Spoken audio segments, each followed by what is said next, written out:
Yeah, because our excitement comes Mm-hmm. from the process. It comes, people look at the destination, I'll be happy when. That's not how it works. When you focus on the journey that you are on and focus on being present in the moment of all the attempts that you're making, even the ones that you fall down and fail on, you're going to get up quickly and you're going to do as much as you can to get to the next step. Because what I've realized, it's along the journey, it's along the destination, the people you meet, the strengths that you pull out, the amazing things that you get to experience. That is where the richness comes from.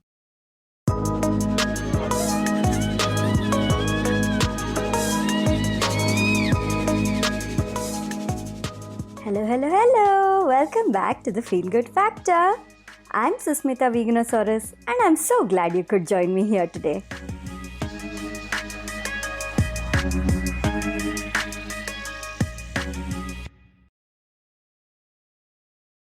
Hey everyone! I have Debra Kasowski here on the show. Isn't that such a fun name to say, Kasowski? So I've listened to Debra being interviewed on Adam.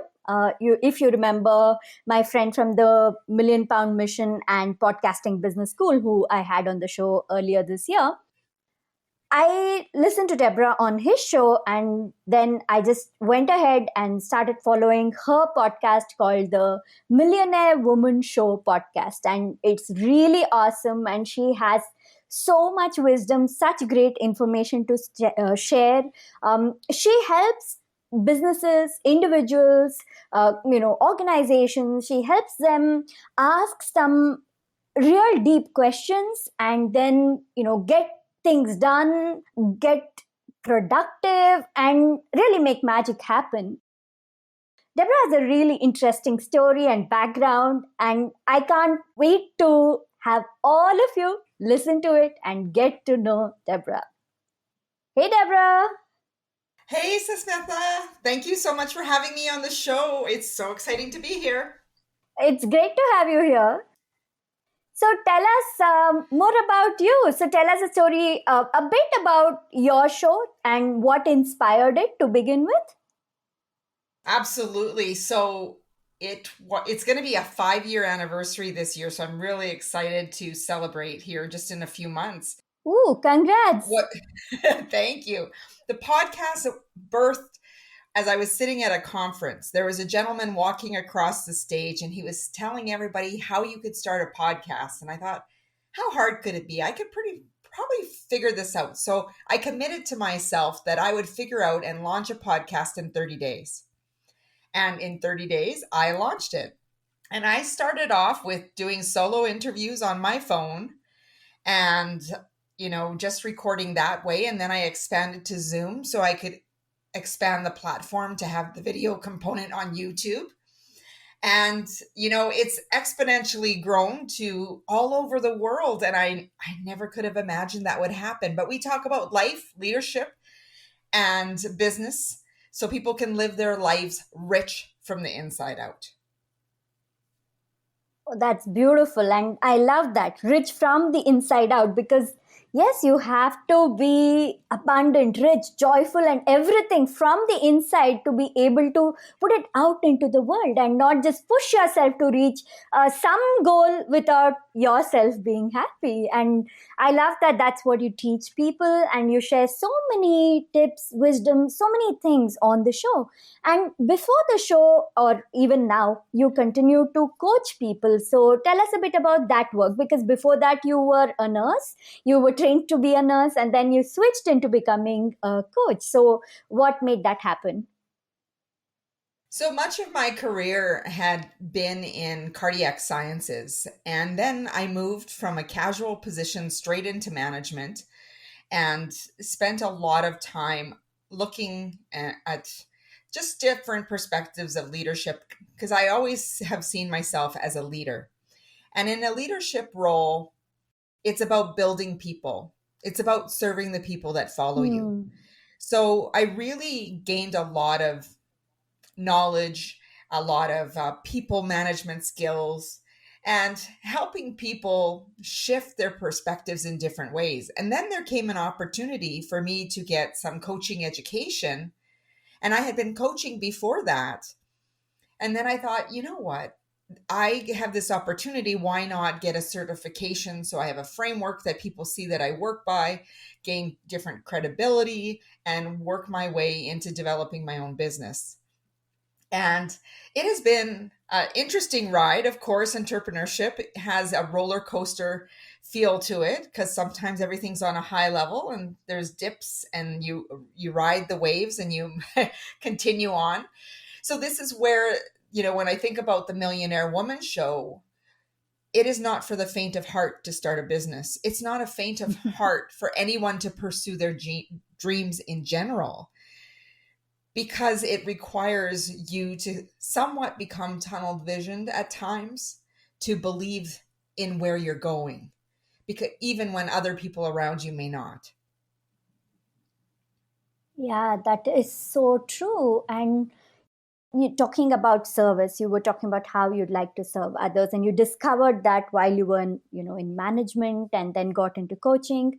But even before that, you were connected to serving others and making others feel happy and joyful.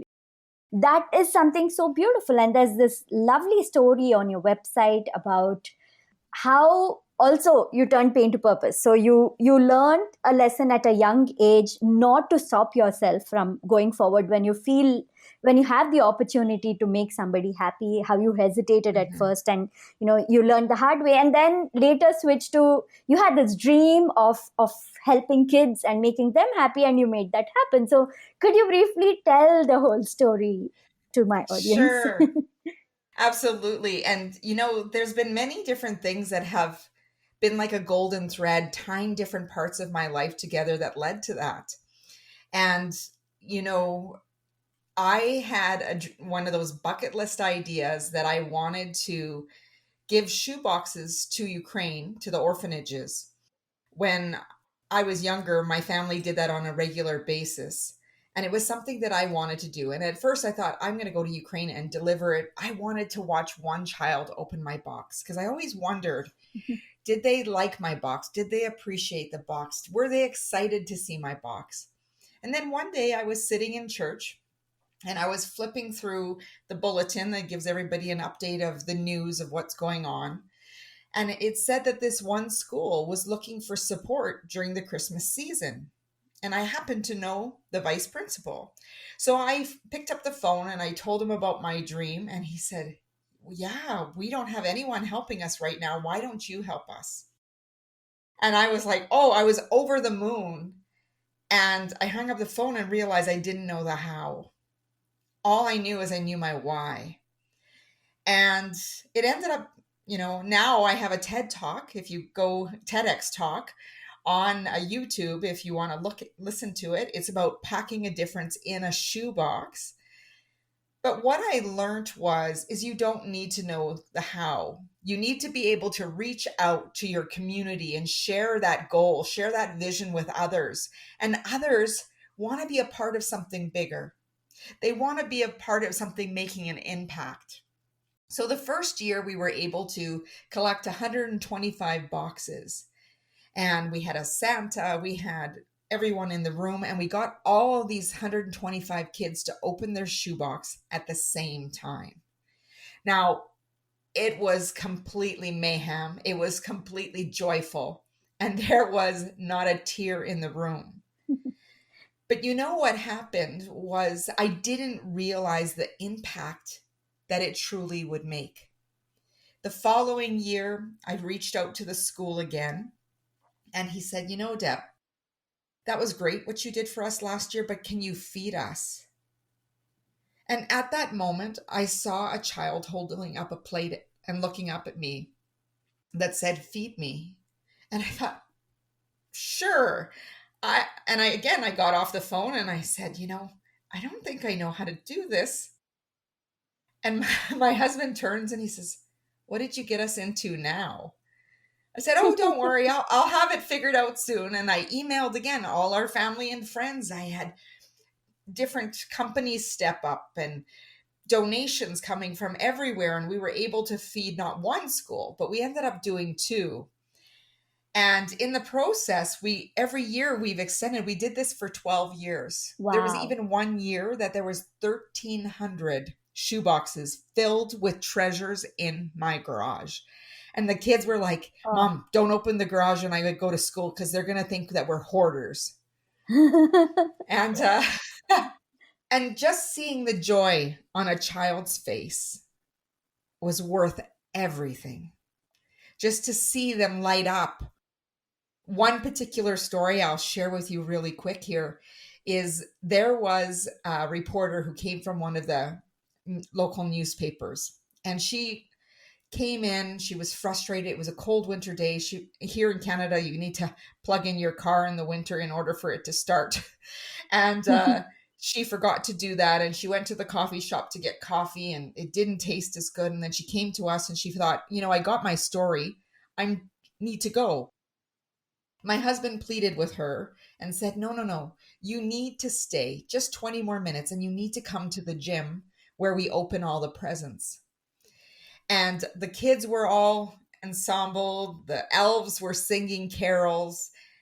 We come in, as, Santa and Mrs. Claus, and they're about to do this big give because all the presents are hidden.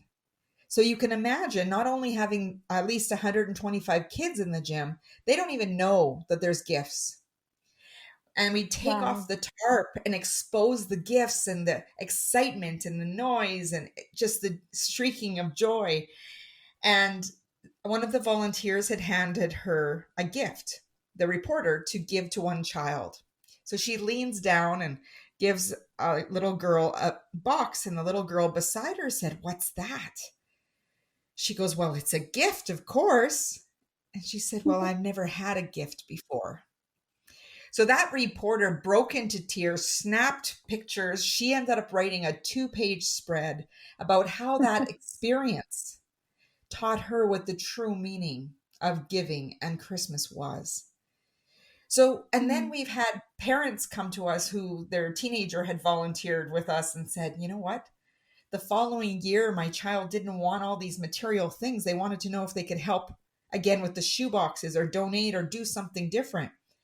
So Wow. when people have a why and they don't know the how, it's about, don't worry about the how. As soon as you have a focused vision and you share that vision with other people, people will help you. People that you don't even know are going to help you. And the impact Mm. is going to be amazing because it ripples out, and that joy and that happiness ripples out to everyone around you. Wow, that is such a powerful story. I mean, especially when you were talking about the journalist and being there and that whole thing, I could just picture it, and it's so moving. Our most powerful lessons come from experiences that move us, like truly move us. And I totally agree with you, and that message resonates that, yeah, forget about the house. You don't have to worry about that. We even say this in manifestation and law of attraction. Whenever we practice these things, we always say that, yeah, there is always a higher power who's going to support you in the how. You worry about what it is you want and why you truly want and what you want out of it, and everything else falls into place. And that is exactly what you're saying. And the impact and the ripples and the difference that it would have made in these children's lives, because you said this little girl said she's never received a gift before. So I'm assuming all the children, or most of them, this would have been a first experience of receiving Christmas gifts. Am I right? It may have been, it was a lower income school. Hmm. So, there is a lot of different, children that go to the school, of course, but some don't have the same opportunities as others. So you don't need to single out anyone because the whole experience is for everyone in inclusion together. Hmm. And, Hmm. people think it has to be big things, but in that box was packed with a whole bunch of little things that kids got excited, the simple joy. Some of them were so excited just about Play Doh or having a toothbrush or needing a new pair of socks, things that we take for granted. Mm. Mm. That's just beautiful. Once you started this, how did it impact you in other areas of your life, or what lessons did you take away from it? Because you had successfully launched this amazing project and things had fallen into place, and you'd seen the power of community and the power of giving and service, all of it. So how did that impact you right after that first year? How did it impact you in the rest of your life, your professional life and everything else? Well, one of the things that I'll have to say, it really opened my eyes to the needs of the community. I like to help abroad, but I also realize how many needs I have in my own backyard, that it takes people putting a spotlight on where things need to be improved, where things need to change. But the power of community, you said it completely. The power of community is so amazing when we collaborate. I find, in business and even in life, people get caught up in a comparison trap. They are comparing themselves to others. They're looking at one moment of time or people's highlight reels, not realizing, and what they're doing is they're diminishing the value that they're bringing to the table. And each one of us has gifts. And this is my mission in life, is to really help people step into their potential, share those gifts, because we all need each individual's gifts to be shared fully. And if we imagine what life would be like if everyone was living fully into their potential, how much joy would radiate from people. And what I've learned is when we stop coming from a place of comparing ourselves to others versus comparing ourselves to our yesterday, because what happens is when people are comparing, they get themselves into a competitive state. And sometimes what happens when people get into that competitive state, they are looking and choosing actions that can be sabotaging versus thinking of collaboration, or versus feeling aspired and inspired by others. So I suggest to people, look at the collaboration. It has made me more open to asking for help, which is completely a strength, because people Mm. like to be a part of something bigger. They want to be a part of your story, your success story. And asking for help allows other people to share their gifts. That's very powerful. And there was this line which I saw when you in your bio, when you're describing yourself, and you say, I am Debra. The next heading is, I am a gift. Claiming that, having the confidence, having the wisdom to truly claim that part of yourself and say that, hey, I am a gift to the world, and so are you. And you're giving others permission to feel the same way and to realize that, yes, they are here for a reason, and they can do such amazing things no matter where they are in life, no matter who they are and what their interests are. And that really moved me reading that, saying, I'm a gift. Can you share stories of when you're coaching people? What is that process you use to make people realize that they are a gift? Well, one of the biggest things is exploring completely where they're at. And I like to meet people where they're at, because often what they see is their own circumstance. And it's not always to see where they're going. And what happens is people make decisions based on where they are, not their future state. So if you were to say you wanted to be an aspiring coach or aspiring speaker, I tell you, act as if, who do you need to show up as right now to be that Hmm. person that you see in the future? And if their actions are matching where they are right now, we're not going to see the same growth. So it's through the power of questions, identifying self-limiting beliefs, and being able to shift perspective, challenge assumptions that they might be having, to help them have clarity and see the picture of that future self.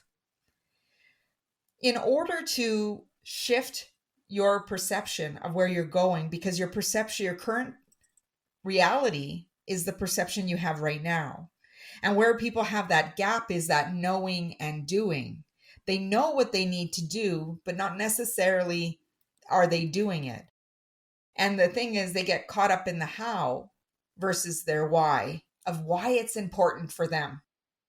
See, years ago, and this is what I uncovered once I took my coaching program, I had it, I think, buried down. When I was 8 years old, one of my cousins died at the age of 16 with a group of other boys in a car accident. And that following Christmas, I was hiding in the bathroom, waiting to give a gift that I had made for my relative. At that time, I thought I could make everything feel all better. Here I am, this 8-year-old with this gift. I don't even remember what the gift was, but I made it. And every time the door would swing open, I'd come running out of the bathroom and I'm like, is he here yet? Is he here yet? And they're like, Debra, now is not the time to share your gifts. And I would retreat back to the bathroom and I'd wait again for when that door opened. And when the door opened, I came running out again and they're like, Debra, now is not the time to share your gifts. And the third time when the door opened, I'd come running out and it was the relative I was waiting for. But because of somewhat of the chaos that was going on, again, someone just looked at me and said, Debra, now is not the time. And that family member was escorted to a table to have their Christmas meal. And without going into detail, all I can say is my biggest regret is I don't even know if I gave that gift. But what I realize now, looking back almost 40 years ago, is that I allowed that message to be buried in me. And then it got uncovered, this unconscious message that now is not the time to share your gifts. And when I had that exposed to me, it made me realize in different ways of how there was times I held back on my own gifts. And when I start to see something in a client, I share my observation to see if they see what I see. And I also expose the potential of what's possible. When we look at our strengths, the opportunities in front of us, who we aspire to be, that's when we're going to start seeing results. There's glimpses of results all along. But what was very fascinating to me is that it led to the shoebox campaign without me even realizing that the purpose was to share gifts with the world and to watch these children open the shoe boxes and then lead to a coaching practice where I want to expose these gifts. People step into their potential so the world can benefit from those gifts so that there is no regret. Wow, that's very, very beautiful. When people have things from their past, all of us have things from our past which we regret, and yeah, quite often it's because we didn't do something or we might not have done something which we should have. In your case, though, what you suggest to people and what you yourself experienced is just start from the now and then do it and do a lot of it so it makes up for that one time of not doing it, right? Yeah, because our excitement comes from the process. It comes, people look at the destination, I'll be happy when. That's not how it works. When you focus on the journey that you are on and focus on being present in the moment of all the attempts that you're making, even the ones that you fall down and fail on, you're going to get up quickly and you're going to do as much as you can to get to the next step. Because what I've realized, it's along the journey, it's along the destination, the people you meet, the strengths that you pull out, the amazing things that you get to experience. That is where the richness comes from. Because often there's times when people get to the destination and the illusion is, I'll be happy when. But then when they get there, it wasn't as great as they thought it was. Couple years ago, I signed up for a marathon. Never in my life I thought I would sign up for a marathon. And I had done, 5K, 10K, half marathon. And I suddenly decided I was signing up for this marathon here in Edmonton, and it's a flat, fast race. I thought, perfect, no hills. It will be fantastic. So I signed up. I didn't tell any of my family members. I told my small group of girlfriends, and I started to train. And I told my family the night before. And my husband and son were out for a bike race that I normally would have been in. And I didn't tell them till the night before, but my son was groggy, so he didn't know. And I texted my husband. I said, I have a confession to make. And his phone was dead. So actually the next day, when I was in my race, 7 kilometers in, I got this message that said, confess what? And I said, well, I'm 7 kilometers into my race. And he's like, oh my gosh, I can't believe you're doing that. The main reason I didn't tell anyone is because I was doing it for me. And sometimes, I was concerned that if I'd shared it, they would have canceled the bike race because they thought they needed to be at the finish line. And I was out for a training run, and I was listening to Siri Lindley and Tony Robbins talk about, fear. And Siri had talked about how she realized she was in all these competitions. Now she's a world champion triathlete, and I've done triathlons. That's why I was so intrigued with her. And she said, after realizing I was doing all these competitions all the time, trying to prove myself, maybe looking for outside approval, I realized that I didn't need it from anyone else but myself. And in that moment, I stopped running and I put my arms in the air and I was like, that's it. That is it. I only need to do this for me. There's been times I got to the finish line and nobody was at the finish line. They were at the food tent or they were talking to somebody and they were, caught up somewhere else. And I would be so disappointed because I wanted that reception at the end and I didn't get it. But with this race, I had one girlfriend, she signed up because she was worried I would hurt myself. There was another girlfriend who she ran a shorter race and she made sure she charged her phone and she came to meet me part way to finish the last couple kilometers with me because I was exhausted. I came to the finish line and I'm not fast. So there was a lone volunteer pretty much waiting with my medal. And he just looked at me and he said, can I give you a hug? And I said, sure. He gave me a hug and he put the medal around my neck and he said, that was a long way, wasn't it? And I had tears because it was such a long way. But at the same time, I accomplished something that never in my lifetime I thought I would do. But the training that led up to that, the determination, the knowing I was doing it just for me had so much more to do it. And the ripple that came from it was that the next few days later, my son was wanting to paint inspirational message on his bedroom wall. And he just looked at me and he said, Mom, who's your hero? And I said, in the past, I would have said Oprah Winfrey, Princess Diana. And I looked at him and, tears welled up in my eyes. And I said, you know what? I think my hero is me.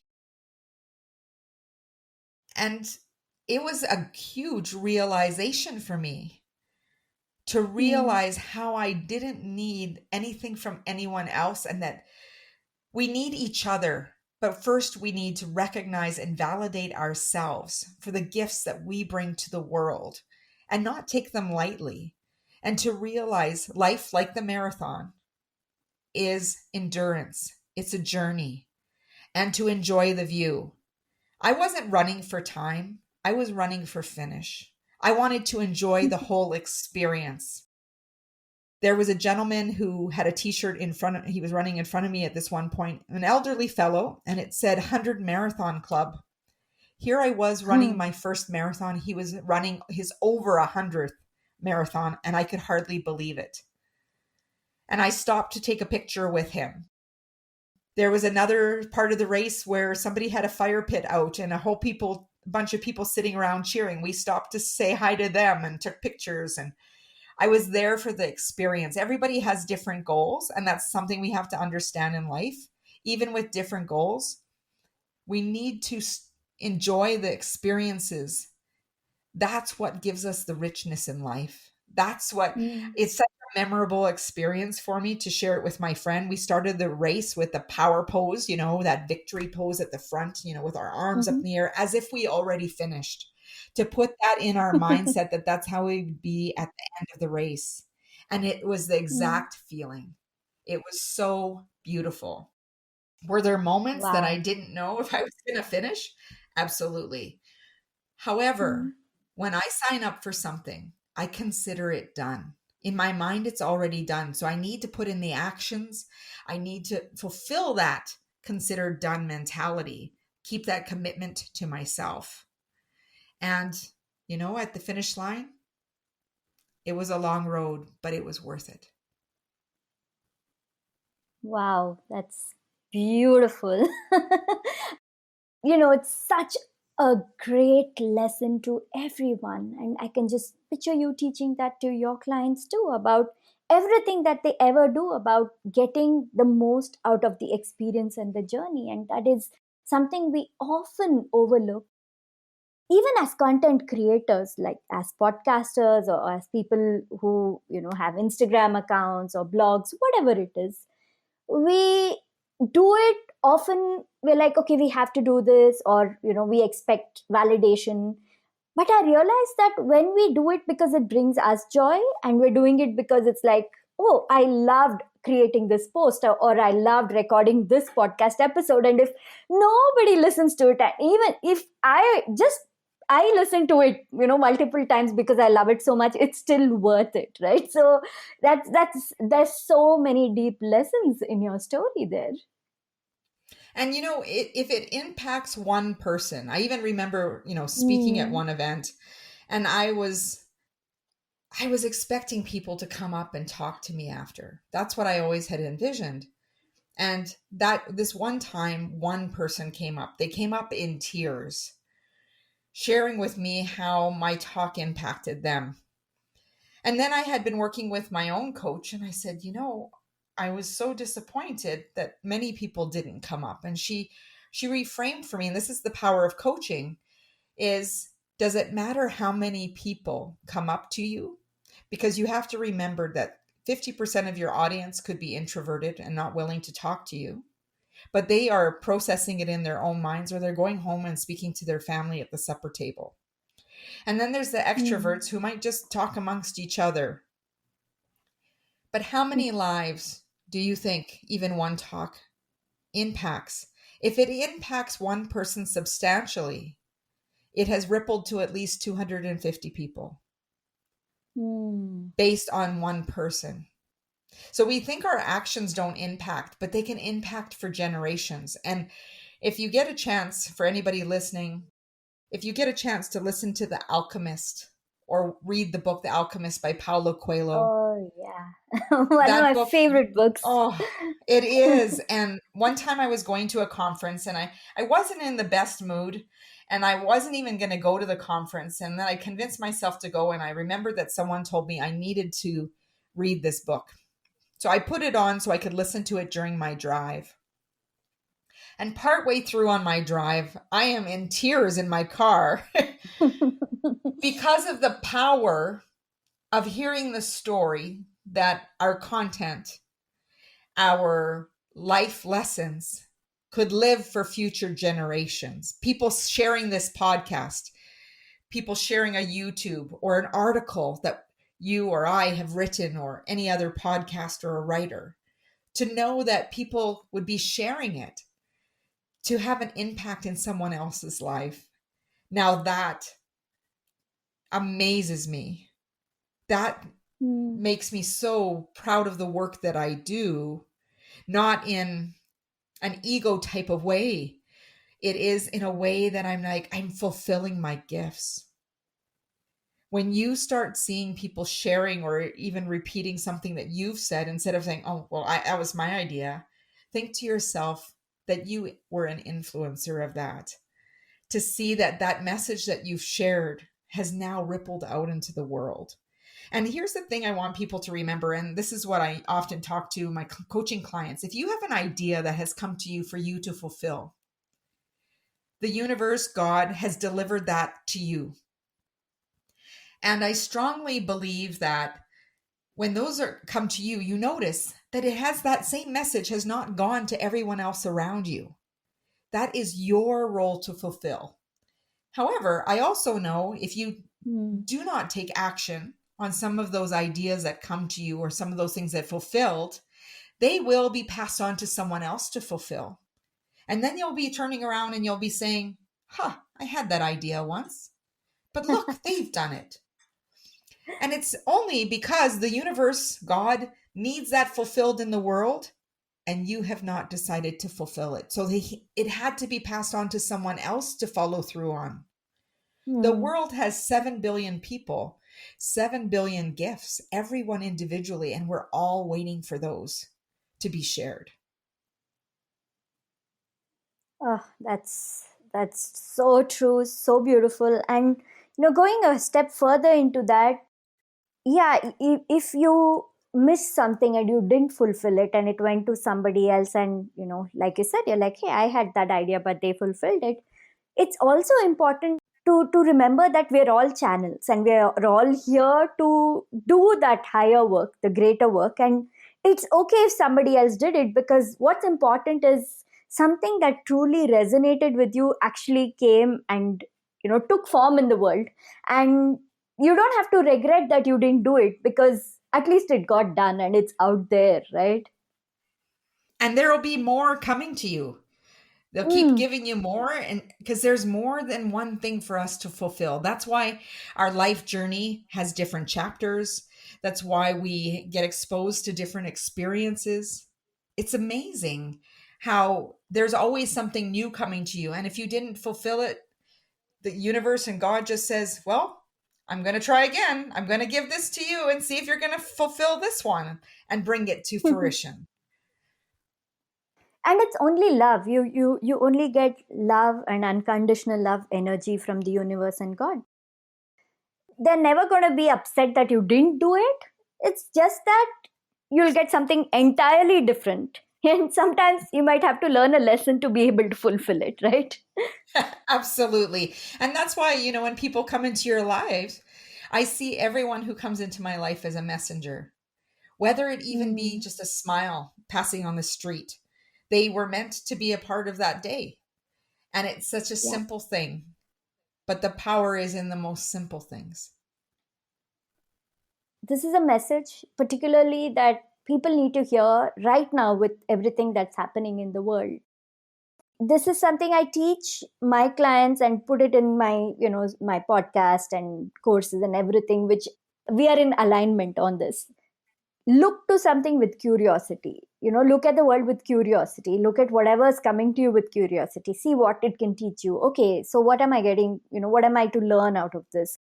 What can I experience out of this? So looking at it that way. And it's not easy because, yes, times are difficult. There are many people losing loved ones and so much happening, but it's still possible. It's possible to go through these experiences and come out of them by looking at them. At least it'll help you through that, to look at things with curiosity and potential. When people are at home right now at this time, in many places there are lockdowns. Right now in India, we are going through our a second big lockdown, and people are stuck at home and everything. So how do people experience life when they are at home? How what do you suggest to them? How do you think they can connect? How do you think they can fulfill their purpose and still keep doing things to make the world better and to share their gifts? That's a brilliant question. Wow. When I think about our situation right now, and I've thought this from the very beginning, it taps me into thinking of Viktor Frankl's book, A Man's Search for Meaning. And this was during the Holocaust, right? So what I've learned from that book is that we all have a choice. And the choices that we make the biggest difference. I have a choice to choose my attitude. I have a choice to see that this situation in front of me is temporary and that I can still make an impact from where I am. So with some of the restrictions, there might be only an opportunity to maybe drop some food off at someone's home. In other places, it might be just focusing on my own family to be able to keep those positive spirits and maintain that choice. I would highly recommend. You might not be able to avoid, some of the social media or the news channels, but to limit your exposure to it and the negativity that comes up with it.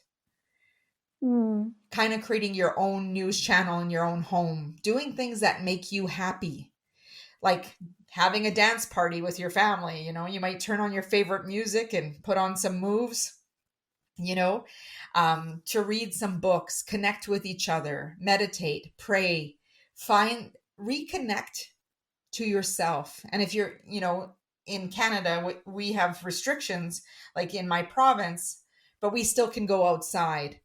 So we're going for walks in nature, being able to just experience the world in a limited way, but always keeping in mind that this situation, everything in life is temporary, even our positive and negative experiences. And we want to keep those positive experiences longer than the negative ones. And life events have whatever meaning we attribute to them. So if I attribute the pandemic as being fully negative and everything's terrible, that's how I'm going to remember, and that's going to be in my soul. There is negative things, but even in your life, are you going to focus on the negative things? Or are you going to choose the things that are making you happy? Are you going to choose to focus on the experiences? Because later years down the road, you'll remember that you were part of history. And to have those pictures with the mask so that you can look back and look at that experience and see how resilient and how strong you were as you traveled through that time of life. And knowing and looking back at some of the things, you might say, oh, do you remember when we did this cooking demonstration? Or do you remember in this, our family got together, or we did this, or I read this book? So these type of things. These are the experiences that we're going to remember and connect with. Yeah, that makes so much sense. And even in life in general, of course, unless it was a very traumatic experience, if it's just the day-to-day good stuff and bad stuff, over the years the bad memories fade and we tend to have the good memories. You think back on something and you're like, this was so nice. Okay, why did that end? And then later you realize, oh no, there were other things that happened too which weren't that great, but you've forgotten about them and you've retained the good memory. So the human mind does have that tendency to do that over time, right? Because there is only so much space, that memory space that you have, at least recallable memory, and you tend to keep the good stuff. And what you said applies right now too in this situation, and there is so much to be grateful for.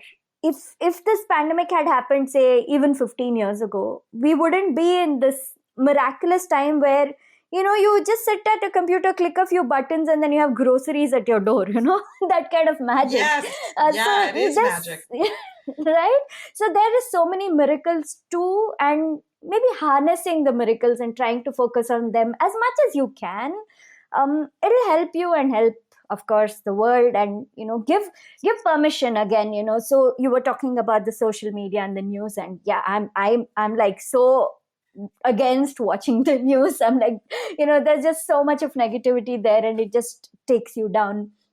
But even on social media, I feel like, yeah, people are sharing the doomish stuff, and sometimes they're doing it to help others who are struggling. But ultimately, you don't have to do that. If you feel that you are put in this world to put positivity out there and uplift people, then do it, and that gives permission to others to guiltlessly do it too, because that's another thing that stops people. They think, oh, so many people are suffering, there's so much difficulty in the world, how can I enjoy my life, how can I focus on the good things? So when you do it, you help others realize they can do it too. And absolutely. And this is the opportunity where I've seen a lot of creativity, I've seen innovation, I've seen businesses expand based on how they're serving the world. They're pulling on their Hmm. gifts and they're being able to do that. Now, if we didn't think outside the boxes that we've contained ourselves or what we think is possible, it's when we get into that conversation that, we can still be on the phone, we can use Zoom, we can use all of these different technologies, but to remember the basics of looking after ourselves, looking after each other, that's when miracles happen. It's Hmm. an amazing thing. Yeah.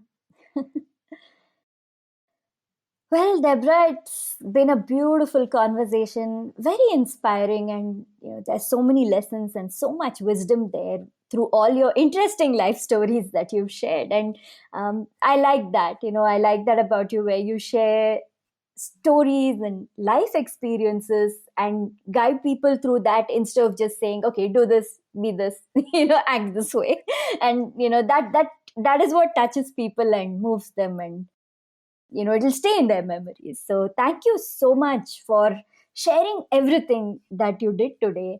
If you have a final message that you'd like to share, please go ahead. And also, how can people get in touch with you? Where can they follow you? How can they listen to your show? All the good stuff. Please share that. Oh, you're so wonderful, and I want to thank you. You are such an amazing interviewer. This has been a beautiful experience. Thank you. um, I can be found on social media. I can be found at www.debrakasowski.com, where you can get your 3-part video course of making habits stick so we can build some focus and consistency into those goals and dreams that you have. The final message I would love to share with all of you is richness truly becomes from the inside out. It is those habits and principles of life, leadership, and business that we use all the time.